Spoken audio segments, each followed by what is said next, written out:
Hey, let's talk about overhead and profit real quick. If you don't have a copy of the ultimate opening statement that I put out there, go ahead and go to claimsdelegates.com, get signed up for the mailing list. We'll get one out to you. And the overhead and profit white paper from Xactimate. Those two tools I've been using with great success lately on getting overhead and profit legitimately on claims. And why do we even have to talk about this? When I started in 1995, we had overhead and profit. It didn't matter if it was cleaning, roofing, even emergency services. We were doing mitigation and overhead and profit because we were a contractor, and that's just what it was. And then somewhere in the late 90s, early 2000s, that went away. Well, why did it go away? I'm here to tell you it went away because we let it. Somewhere along the way, someone said, Allstate probably started it and said, you know what? We don't think you should get overhead and profit. And they started coming up with all kind of BS reasons why. It's a one trade job, or overhead and profit is built into the Xactimate line item and all that happy horse shit. But you know what? It wouldn't have happened if one of us contractors said, okay, Mr. Adjuster, we want your work so much. Yes, we will take overhead and profit off. And that started the whole cat and mouse game of, well, if I can't get enough margin because I'm cutting 20% off on the front end, well, I'm going to figure out line items that I don't necessarily have to do to make it up on the back end, and really sent everyone down the wrong path. All right. Now, keep in mind that we've been renting air movers and dehumidifiers effectively for the same rate for the last 12 years. All right. When was the last time we saw an air mover above $25 a day? Well, inflation adjusted, we should be renting these air movers out for $30 or $40 a day. Yeah, I'm not a mathematician or economist, so somebody out there tell me what 12 years ago, adjusted for inflation, we should be renting dehus for. The bottom line is we are doing it to ourselves because we're allowing it.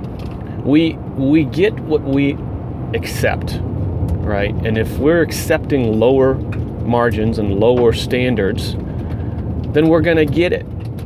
And until we stand up as an industry, as one voice, and saying, you know what, these Xactimate rates, which, by the way, you have a lot of influence on, but very few people understand how to give pricing feedback. I'll put together a course for that pretty quick. They're inadequate. The rates are inadequate. And the only reason they stand up is because someone out there is willing to work at that rate. And we're in a race to the bottom here, folks. And no one wins at the bottom. So stop. Put overhead and profit on your one trade jobs. Put overhead and profit on your roofing. And then charge for all the line items that are appropriate. Starter and ridge cap is not included in the line item for roofing. RFG 300, RFG 300S does not include starter strip, does not include ridge cap. You can print out the description in Xactimate and it says it right there. And what also is not included, according to the PDF, Xactware's overhead and profit white paper, what's not included in that RFG 300S is any profit or overhead. So stop doing jobs that don't have overhead and profit on them. Just stop. You know, I had an adjuster on the phone. He said, well, this is a one trade job. And I said, well, I don't necessarily agree with that. There's siding and painting and things like that. But okay, do you expect this homeowner to coordinate the labor and material delivery on this job? Do you expect the homeowner to warranty this job themselves? Right? Well, if a GC doesn't do it, where's the warranty coming from? Do you expect the homeowner to carry workers' comp and liability insurance for the workers that are going to be on their roof?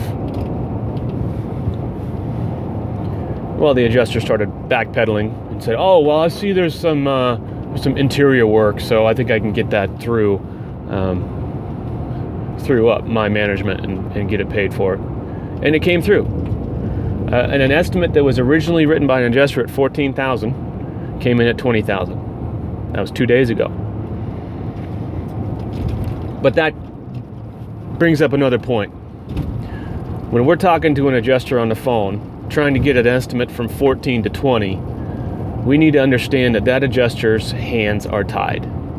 That adjuster has no room to get creative or make allowances. All they have are the rules they have to abide by and the system they have to push these claims through. It's up to us to give pushback on that system. They can't. Their hands are tied. But it's up to us to push back and say, no, I'm not going to take $6,000 less on this project.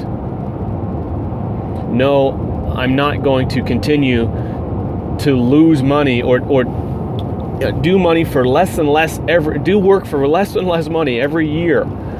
The margins in restoration have shrunk dramatically just in the time that I have been working in it. It's time to come together as one voice and just say no. We don't have to be mean about it. We don't have to call names. I may be guilty of doing that from time to time. But we just have to be respectfully resistant to the fact that there is an overwhelming push to take money out of our pocket on a daily basis.